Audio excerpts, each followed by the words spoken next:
بسم الله الرحمن الرحيم. الحمد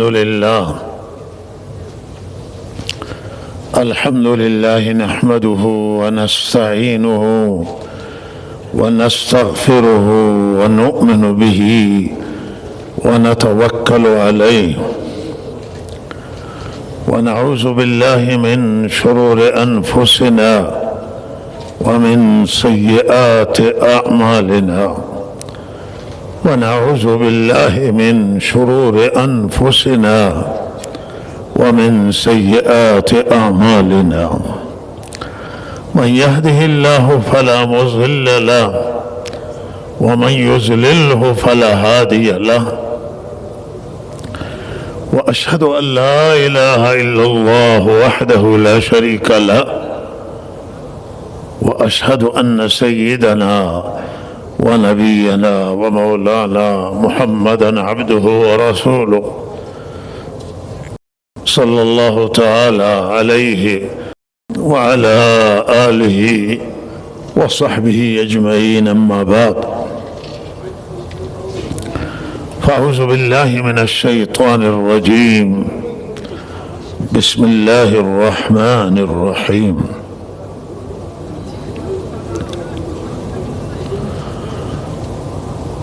لكل أمة جعلنا منسكا ليذكروا اسم الله على ما رزقهم من بهيمة الأنعام فإلهكم إله واحد فله أسلموا وبشر المخبتين الذين إذا ذكر الله وجلت قلوبهم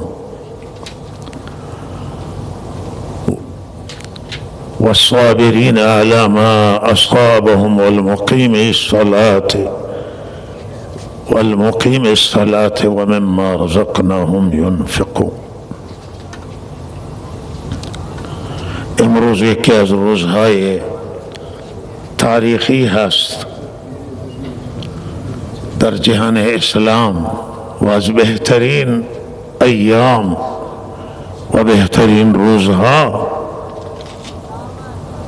روز عید سعید قربان هست، بلکه حدیث شریف آمده است که این روز افضل ترین روز و بهترین روز جهان اسلامه. عید سعید قربان یک روز تاریخی است.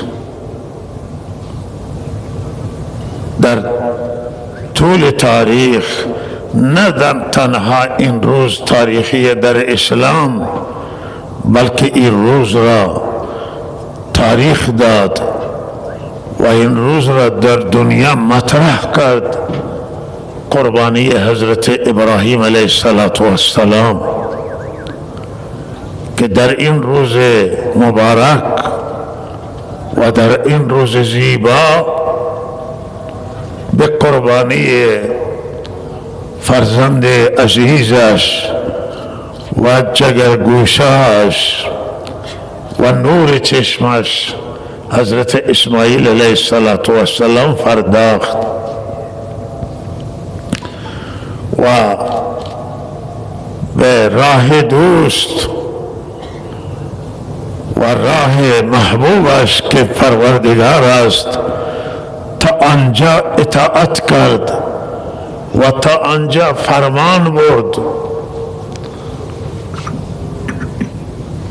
که فرزند گرامیش، که صحیح ترین نظر همینه که در این زمان حضرت ابراهیم تک فرزند بودند و حضرت اسحاق بعد به دنیا آمد.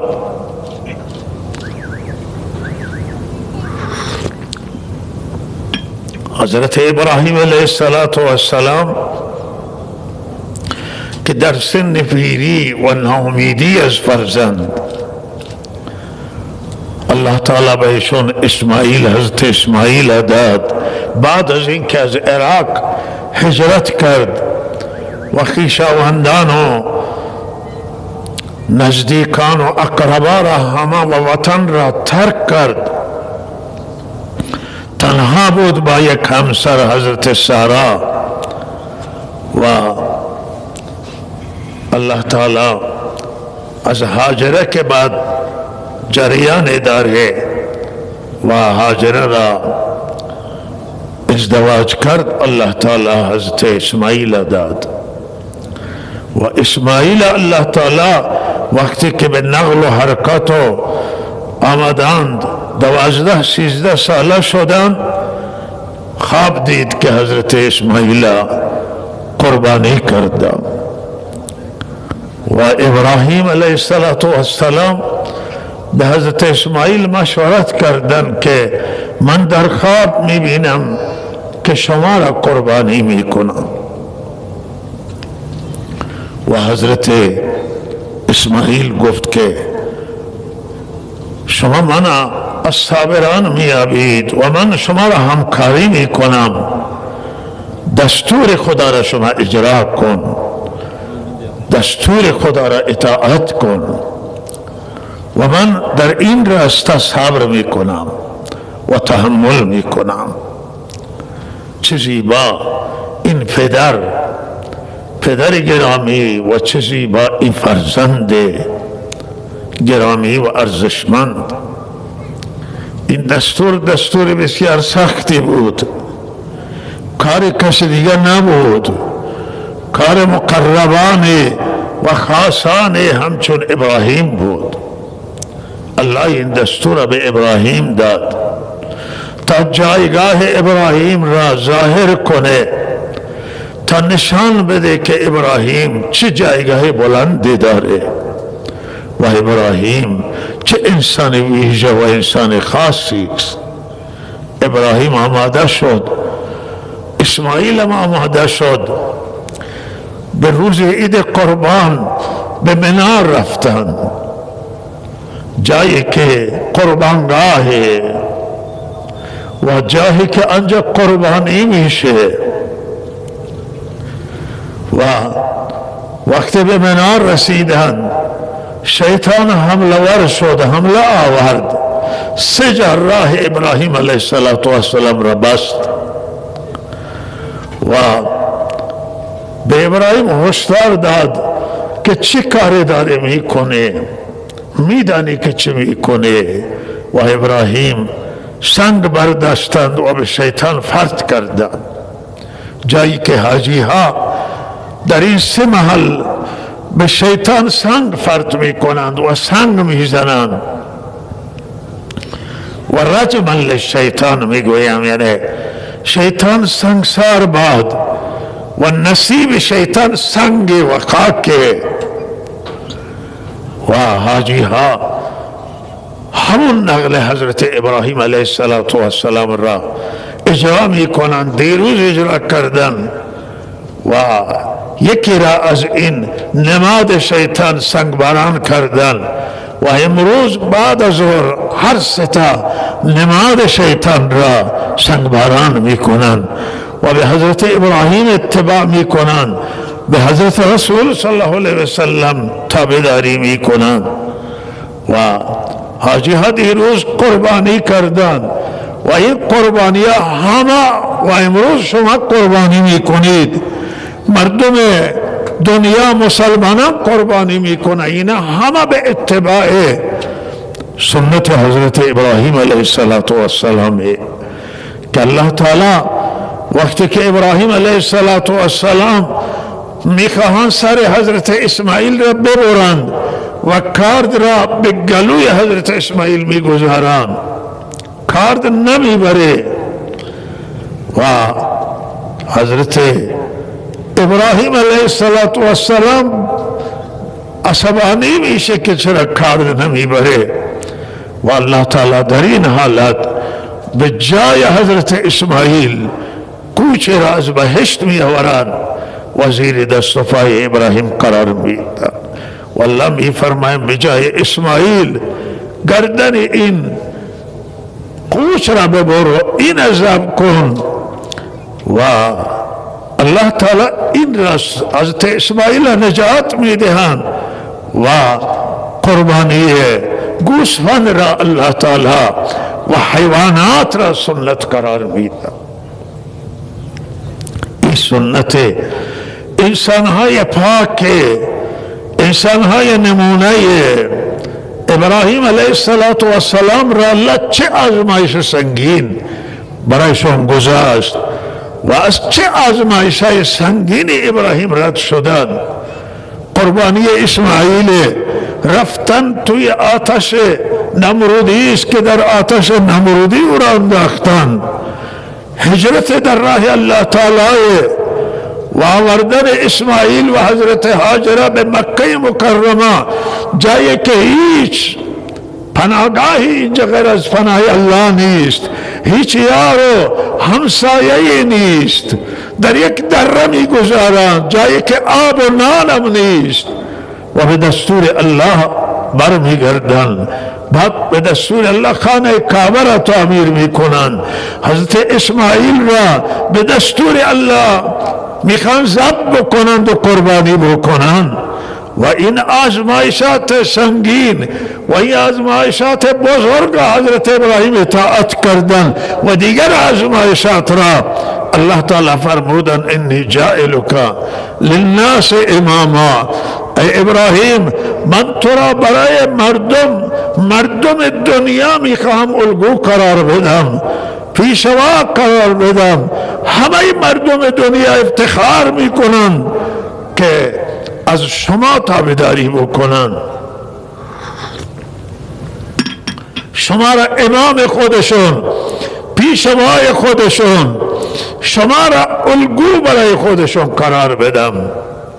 چنانچه الان در همه دنیا یهودی ها خود را ابراهیمی میگویند، مسیح ها خود را ابراهیمی میگویند، بسیار از ملت های دنیا خود را به ابراهیم نسبت میدن، در حالی که ابراهیم علیه السلام ملت ابراهیمی نزدیکترین ملت به ملت ابراهیمی ملت مسلمانه.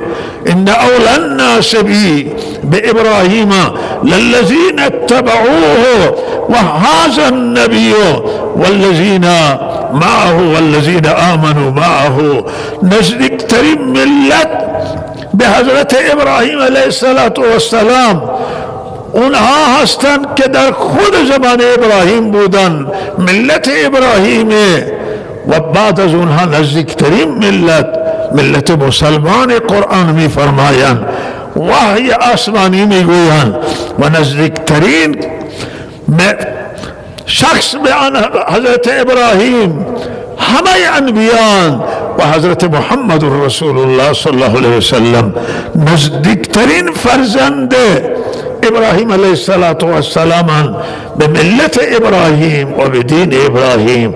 دین ما دین ابراهیمیه و بین ملت اسلام، دین اسلام و دین ابراهیم تفاوت وجود نداره. اگر باشه خیلی جزئیه و خیلی کوچکه. از همه ملت ها نزدیکترین ملت به ابراهیم علیه السلام ملت اسلامه، مسلمانان و افتخار برای ملت ما، برای ملت مسلمان که نزدیکترین ملت به ابراهیمیم. ابراهیم علیه السلام چه اندازه خودگذشتگی نشان دادن در راه الله. این مقام و این جایگاه ابراهیم علیه السلام که الگوی همه ما تا قیامت، این جایگاه محمد رسول الله صلی الله علیه وسلم، جایگاه حضرت موسی و حضرت عیسی علیهم السلام و سایر انبیاء علیهم السلام از فرمانبرداری الله تعالی است. آنانی که از خدا اطاعت میکنن، فرمان میبرن، گوش به فرمان الهیان، تسلیم الله تعالی، گردن نهادن به حکم الله تعالی و کمر خم کردن در مقابل دستورات پروردگار، نزد الله جایگاه دارند، نزد الله ارزشمندند. الله دوست داره بندگانی را که از الله فرمان میبرن و در مسیر تقوا حرکت میکنن. مسیر تقوا مسیر دستورات الله تعالی است، مسیر شریعت اسلامه، مسیر دین اسلام، مسیر قرآن و مسیر سیره حضرت رسول صلی الله علیه وسلم است. اتباع سیرت رحمت للعالمین محمد امین صلی الله علیه وسلم، اتباع این سروران گرامی تقوا است و فرمان برداری از پروردگار، اطاعت حضرت رسول صلی الله علیه وسلم اطاعت خدا هست. من یطع الله و من یطع الرسول فقد اطاع الله. کسی که حضرت رسول اتباع کرد و الله تعالی را تابعداری کرد. درود ختم بفرمایید. متاسفانه این کارتخانه‌ای که امروز آوردن همه از کار افتادن، حالا معلوم نیست که کجا دستی است که این کارتخانه از کار بیفته. امروز من چند تا کارتخانه میگردونن، اینها بالاخره محدودن و به نام شخصن و کارتخانه مسجد تمام از کار افتاده است و مسجد آخری کارش هست و خیلی هزینه سنگینه و درخواست داریم که شما انشاءالله پول نقد آوردید و اگر پول نقد نیست کارخانه محدودن، اگر به شما نرسیدن درخواست داریم که بعدا انشاءالله به مسجد مراجعه کنید، به حوزه مراجعه کنید و رسیدگی بکنید. امروز ما نیتمون همین بوده که 2/3 کمکی که شما میکنید مال مسجد باشه و 1/3 شما نیت کنید برای خود همین مصلی عیدگاه. کار داره مقداره و ما کارهای عیدگاه را باید انجام بدیم و 2 روز شما میایید اینجا و بالاخره همیشه نیست اینجا و انشاءالله شما از این چیزی که کمک کردید نیت کنید که 1/3 را ما بتوانیم اینجا هزینه کنیم و 2/3 دیگرش را به مسجد هزینه بکنیم و همانطور که عزیزمون جناب مولانا بدری حفظه الله فرمودن انشاءالله امیدواریم که با دعای شما و همت شما مسجد زودتر انشاءالله درش باز بشه و ما در داخل مسجد نماز ادا بکنیم. بالاخره آخری کارهای مسجد هست و از بالا مقدار پایین آمدیم و انشاءالله کارهای پایین دارن، داخل کار داخل جمع میکنن. الله تعالی شما را توفیق بده. هم به مسجد کمک کنید و هم دعای خیر کنید و هم دیگران ترغیب بدید که به مسجد برسند. در هر صورت دوستان، تمام شرف انسان و تمام کرامت انسان و تمام محبوبیت انسان از طریق اطاعت هست، از طریق فداکاری و از طریق مخالفت نفس و هواهای نفسانی هست. نفس که اماره به سوء، نفسی که دشمن خدایه، نفسی که دشمن ما هست و ما را به گناه وادار میکنه، به تعدی و تجاوز وادار میکنه، به ظلم وادار میکنه.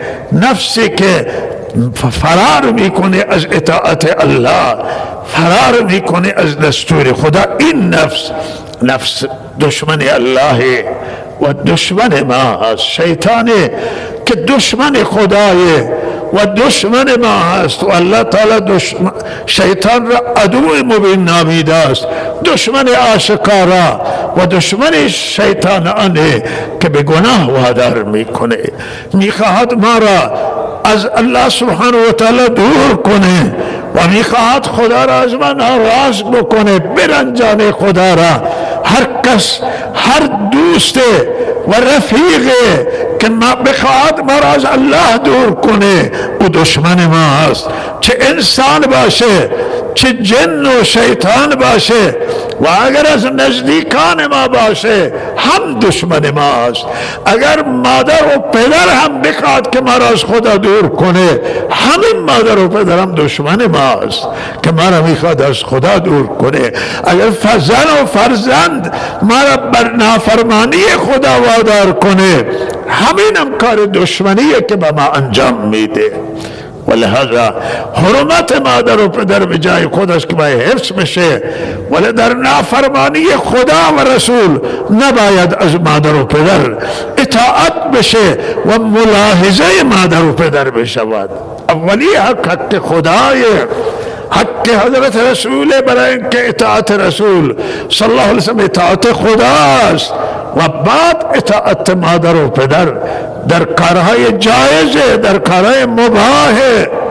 ما اطاعت هیچ کسی را، نه حاکم را، نه هیچ قدرتی را نمیتوانیم اطاعت کنیم جایی که نافرمانی الله سبحانه و تعالی باشد. لہذا اطاعت خدا بر ما لازمه.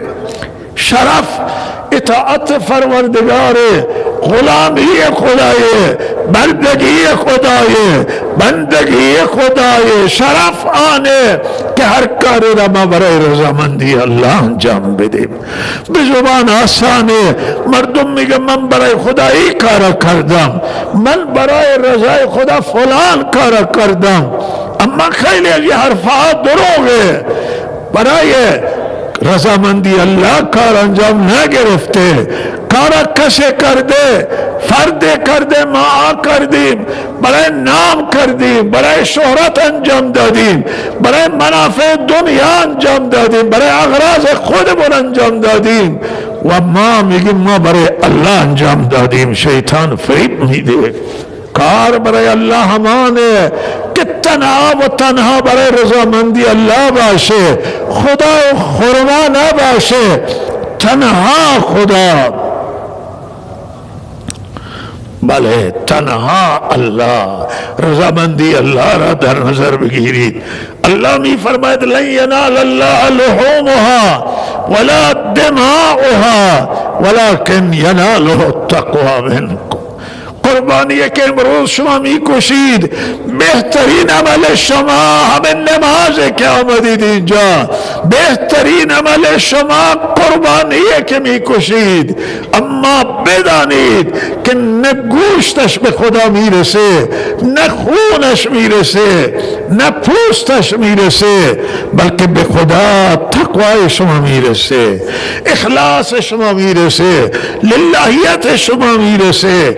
اطاعت و فرمان برداری انگیزه اطاعت و انگیزه فرمان برداری بهش الله میرسه. الله شما وقت گوسفند قربانی میکنید، الله به دلتون نگاه میکنه که دل کجایه. وقت شما نماز میخوانید، الله به نمازتون نگاه نمیکنه، به دلتون نگاه میکنه که نماز را برای چی میخوانید، قربانی را برای چی میکشید. حاجی ها که به منا و عرفات میرن، مزدلفه میرن، طواف میکنن، بی احکامشون نگاه نمیکنه، بلکه اول نگاه اول الله اینه که حج برای چه انجام میده، چرا آمده برای حج، چرا هزینه کرده، چرا خود را به این زحمت انداخته. الله به دل نگاه میکنه، نگاه نمیکنه که شما پول کلان در راه الله دادید، شما به یتیم ها خرج کردید، به بیوه ها و فقرا خرج میکنید. الله نگاه میکنه که شما به یتیم، بیوه و فقرا و خانه زندانی و خانواده زندانی برای چه خرج میکنید؟ به مسجد برای چه کمک میکنید؟ الله دل نگاه میکنن. ولهذا مهم این نکته که هر کار برای رضامندی الله باشه، برای خوشنودی الله ارزش داره. اگر صدقات و خیرات، اگر نماز، اگر جهاد جانی در راه الله است و اگر جهاد مالی و قربانی در راه الله، همه چیز برای رضامندی الله مقبوله و الله را همون اخلاص شما میرسه، از همون اخلاص شما خوشنود میشه و شما را مقرب درگاه خودش قرار میده. هر کار برای الله. بیاده زن صالح و زن نیکی که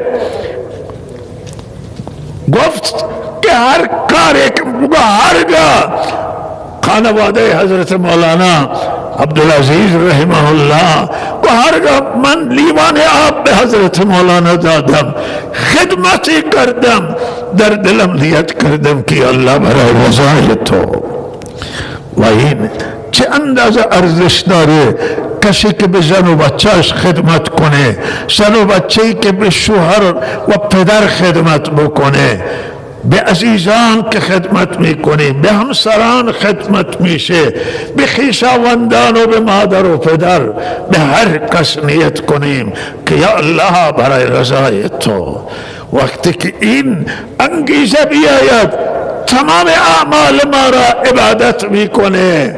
اگر به کسب و کار میرویم و کسب و کار میکنیم و به مغازه هم میریم، نیت بکنیم که برای رضامندی الله، و این کار میکنیم که نیاز پیدا نکنیم، بتوانیم حقوقهای مالی را بدیم، بتوانیم در راه خدا خرج کنیم، بتوانیم زن و بچه خرج زن و بچه را بدیم. همه اینها نزد الله تعالی اجر میشه و ثواب هست نزد پروردگار. امروز در شرایط حاضر واقعا چیزایی که نگران کننده و ما نگرانیم و فریشانیم، همین که جناب مولانا یادآوری کردن، همین ناهنجاری هایی که امروز موجوده. احساس میشه که توی شرایط حاضر دین گریزی خیلی زیاد شده توی جامعه. بسیاری هستن که مساجد فاصله گرفتن و به هر حال مشکلات های توی شهر موجوده. گزارش میرسه که مشروبات الکلی توی شهر زیاد شده است، مصرف مواد مخدر روز به روز اضافه میشه و چاقوکشی و درگیری و قتل بیشتر می شود و مشکلات سرقت خیلی زیاده و بسیار ناهنجاریان که زیادن و متاسفانه بعض به جای مسجد و خانه خدا و مساجد خانه اللهن، عبادتگاه اللهن، به جای که مسجد بیاین نماز بخوانند در وقت نماز، متاسفانه تو بیرون به سر میبرند، در پارکی و یا جاهای دیگه هستند و از نماز غفلت میکنند و کوتاهی میکنند.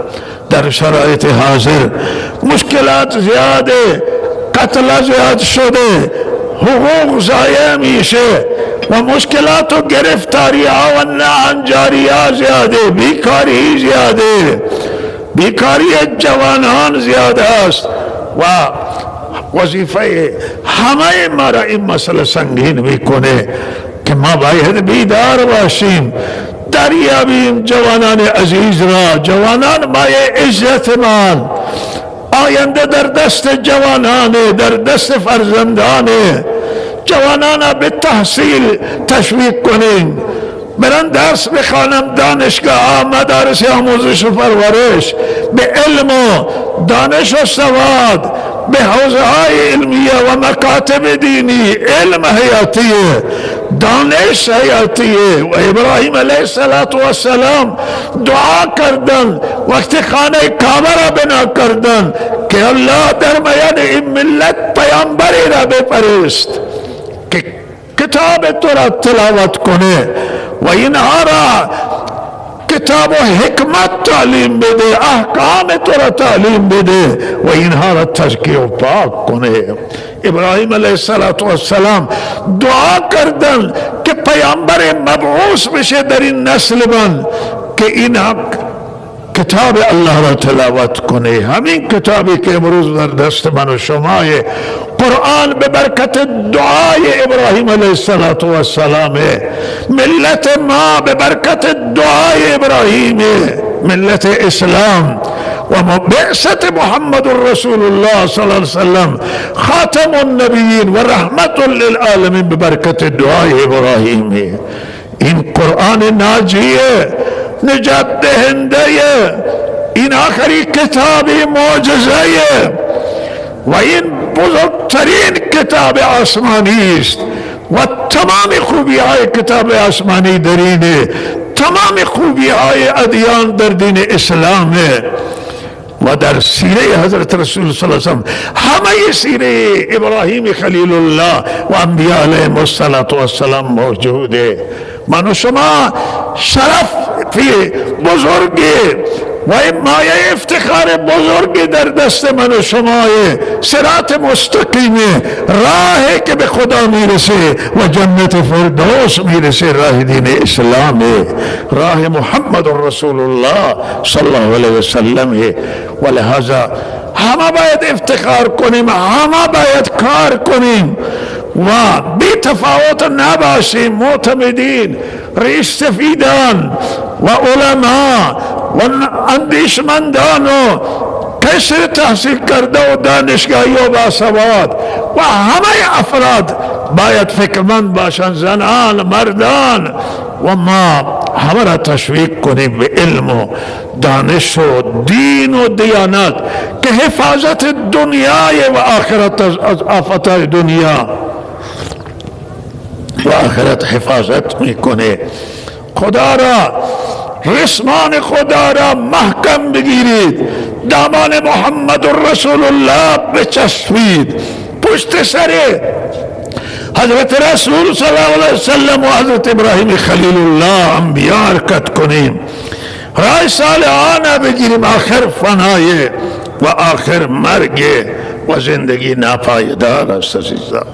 و لہذا الله من و شما را توفیق بده که من و شما پایبند باشیم و به هر حال فرمان ببریم. امروز شرایط سخت بر ملت ایران تحمیل شده از جانب قدرت ها و این تحریم بسیار سخت بر مردم ملت ایران که ما هرچه داریم از ملت ایران داریم، حاکمیت هرچه داره، نظام هرچه داره از ملت ایران داره و لہذا امروز بر ملت ایران بسیار فشار زندگی سخت شده.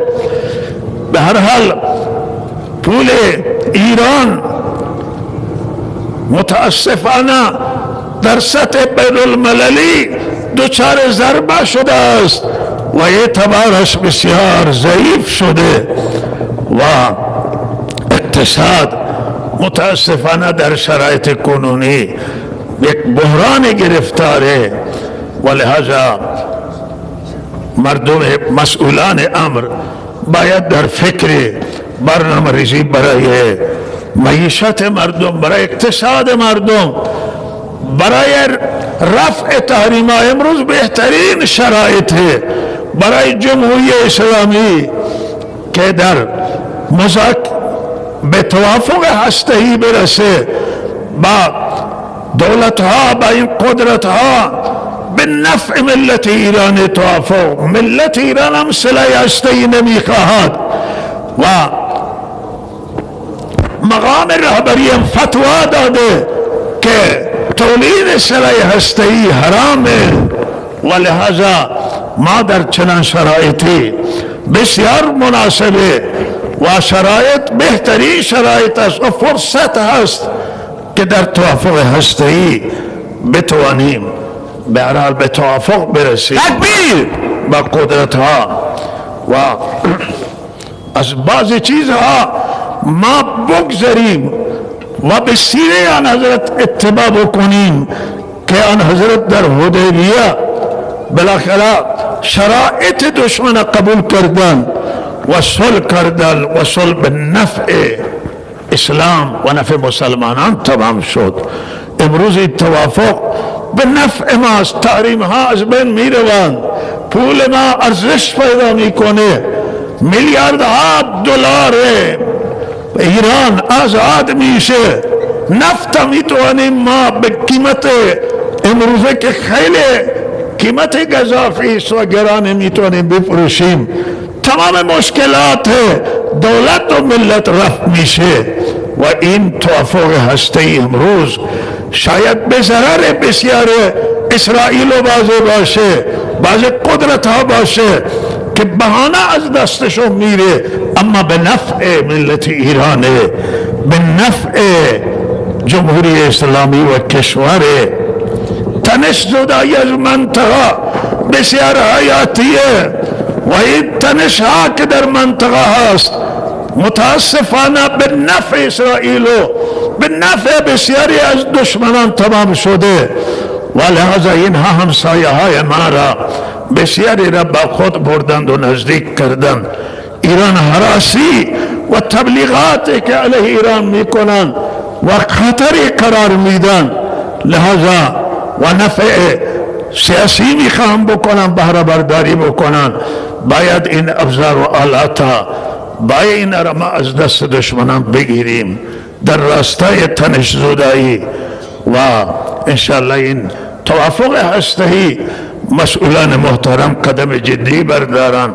ما شایسته است که در شرایط حاضر دیپلماسی را فعال بکنیم و مذاکرات فعال باشه و همچنان به نفع ماست که ما حرف مردم بشنویم. مشروعیت نظام، مشروعیت حاکمیت کلن از ملت ایرانه.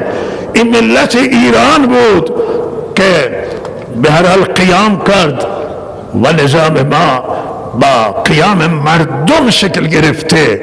ما در هر صورت باید مردم در صحنه داشته باشیم و حرف مردم را بشنویم و گوش کنیم و به اونها توجه کنیم و ما مخالفانا به گفتمان بشینیم، با معترضان به مذاکره بشینیم و مشکلات و مسائل کوشش بکنیم که حل بکنیم و الله تعالی توفیق عنایت کند.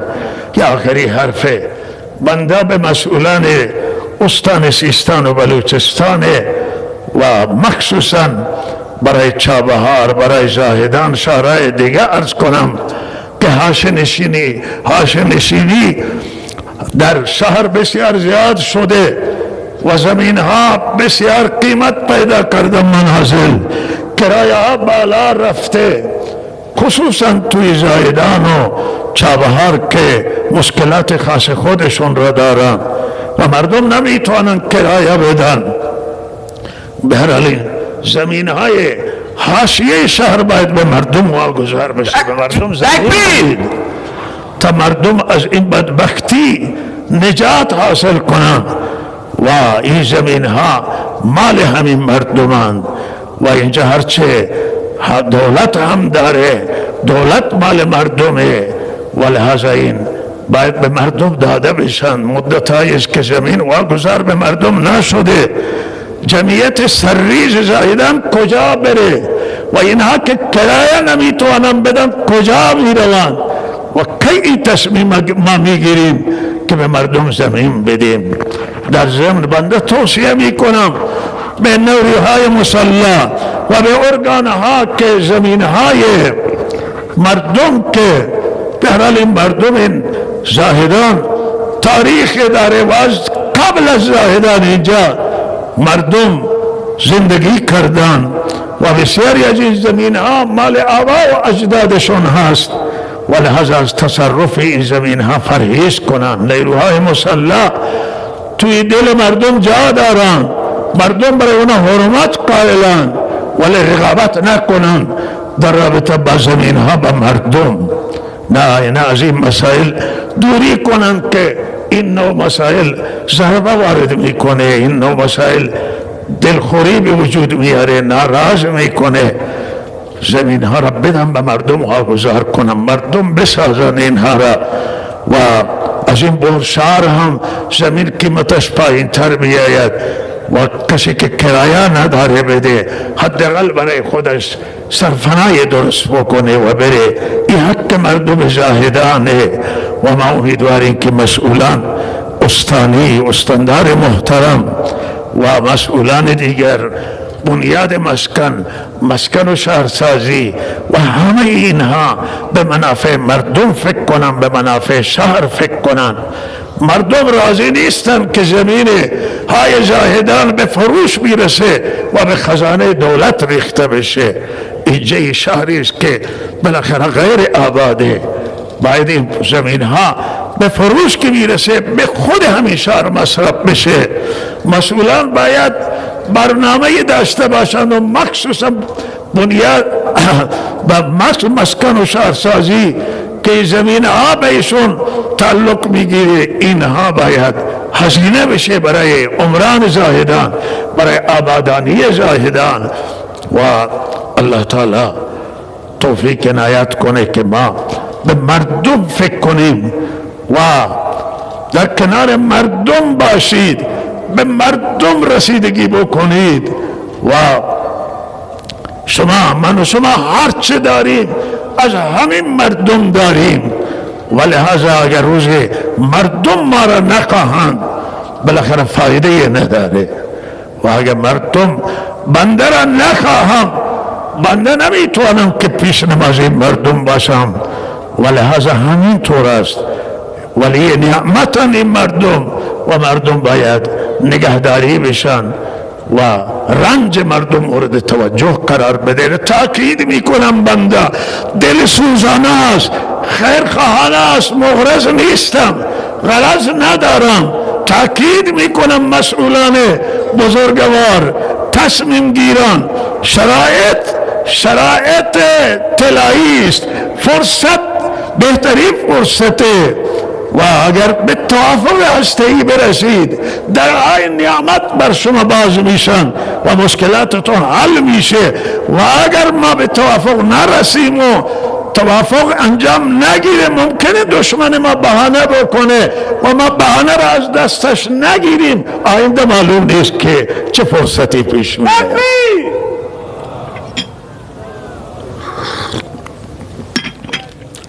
شما را به استقامت در دین و پایمردی به دین و ماندن در راه فرمانبرداری از خدا، پرهیز از گناه شما را تاکید میکنم. به نماز جمعه بیایید، به نماز عید بیایید. هم از مردم عزیز زاهدان، هم از علماء شهر و ائمه مساجد انتظار موانه که نماز جمعه را زیاد نکنند، نماز عید در مساجد نخوانند، بیاین توی این فضا و اینجا نماز ادا بکنند. بعد کرونا که آمد در بعضی مساجد نماز جمعه شروع شد و حالا کرونا رفته، بعض نماز عید شروع کردن که گفتن کرونا یه و عذره. حالا این کرونا که رفته، از این علماء دلسوز، از مردم دلسوز زاهدان خوب اینه که این تجمع برای شما که یک جا نماز بخونید هم نزد الله ارزش داره و در دین اسلام ارزش داره و هم در منظره مردم دنیا ارزش داره. اتحاد و اتفاق و انسجام چیز ارزشمندی است. الله تعالی توفیق عنایت کنه و الله تعالی موفق بداره و انشاءالله نماز هفتونیم اعلان کردن دوستان و برگزار کنه. نماز بهتره دوستان، هر جا هستن به صفحه میان بپیوندن، گروه جاهای مختلف نشستن، خود را نزدیک کنن و انشاءالله نماز ما برگزار کنیم بر حسب همون وعده که اعلامی که شده، چون هوا هم گرمه، مردم قربانی هم دارن، انشاءالله خود را نزدیک کنید.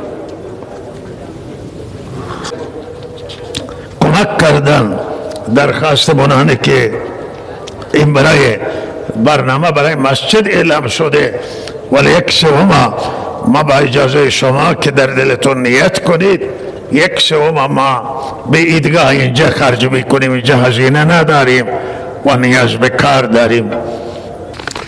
عزیزان، شرف هست و عزت دنیا و آخرت من و شماه، سعادت دنیا و آخرت، نجات دنیا و آخرت است که غلامی خدا را اختیار کنیم، بندگی خدا، بردگی خدا، وفاداری به الله تعالی، شکر نعمت های پروردگار که آخر لحظه بنده بمانیم و حاضر نباشیم که نافرمانی خدا را انجام بدیم، به حقوق الله بی اعتنا باشیم و تجاوز کنیم به حقوق بندگان، حق بنده را رعایت کنیم، حق الله را رعایت کنیم.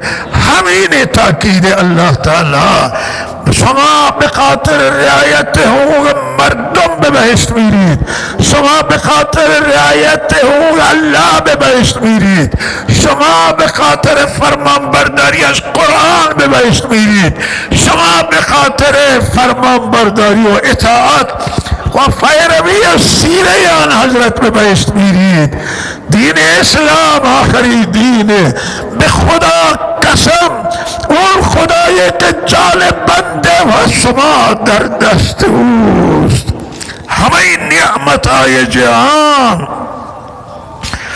همه نعمتهای جهان در مقابل این نعمت دین اسلام چیزی نیستن. همه نعمتهای دنیا که به من و شما برسه ارزش نداره در مقابل یک حکم از احکام دین اسلام. دین محکم بگیرید، مضبوط بگیرید، به تان مردم توجه نکنید، به حرفهای دشمنان دین و مخالفان دین و مخالفان خدا توجه نکنید. این عزت، این شرف و نجات دنیا و آخرت من و شماست. خدا را داشته باشید، هر جا هستید با خدا باشید، هر جا هستید با خدا باشید تا شما هر جا تقوا را رعایت کنید و تقوا و خوف خدا با شما باشه و رعایت احکام دین اسلام الله با شماست. الله را داشته باشید.